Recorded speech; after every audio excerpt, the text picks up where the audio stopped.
আসসালামু আলাইকুম। আশা করি সবাই ভালো আছেন।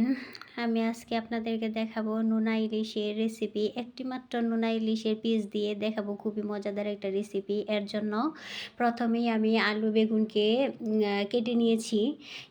এই যে এইভাবে দেখতেই পাচ্ছেন আলু বেগুন আড়াআড়ি করে কেটে নিয়েছি। হ্যাঁ, চলে গেলাম রান্নার মূল প্রসেসিংয়ে।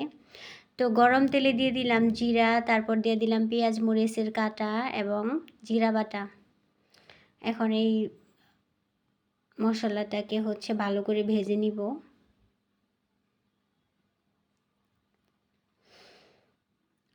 ভালো করে ভাজা হয়ে গেলে এখন নোনা ইলিশের টুকরাগুলো দিয়ে দিলাম। এই মাছটা সহ এখন একটু ভালো করে ভেজে নিতে হবে। ভাজা হয়ে গেলে এর মধ্যে দিয়ে দিলাম পেঁয়াজ রসুনের পেস্ট।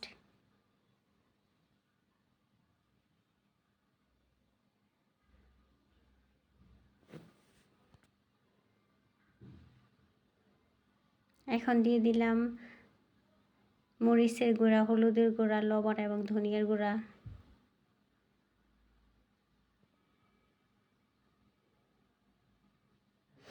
এখন মশলাটাকে কষানোর জন্য দিয়ে দিব পানি।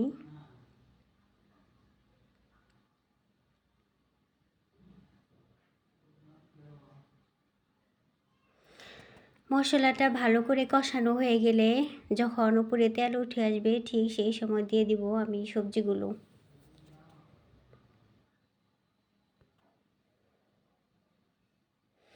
তো আমি সবজিগুলো দিয়ে দিয়েছি মশলার ভিতরে। এই যে দেখেন যখন তেল উঠে আসছে ঠিক তখনই আমি সবজিগুলো দিয়ে দিয়েছি। এখন এই সবজিটাকে খুব ভালো করে কষিয়ে নিতে হবে। ঠিক মশলাটা আমি যেভাবে কষিয়ে নিয়েছিলাম উপরে তেল উঠে এসেছিলো, ঠিক সবজিটাও ঠিক একইভাবে কষিয়ে নিচ্ছি। দেখতেই পাচ্ছেন আপনারা উপরে তেল উঠে আসছে।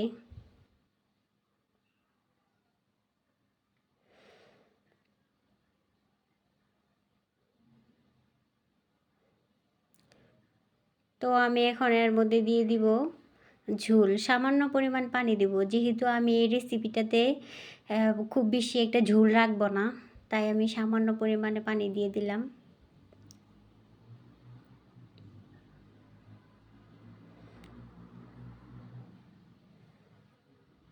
এখন ঢেকে দিয়ে 3 থেকে 4 মিনিট রান্না করব।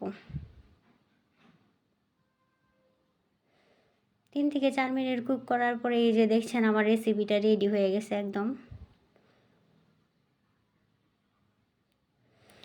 আপনারাও বানিয়ে নিতে পারেন। একটি মাত্র নোনা ইলিশের পিস দিয়ে এই সুন্দর একটা রেসিপি। খেতে খুবই অসাধারণ হয়েছিল। তো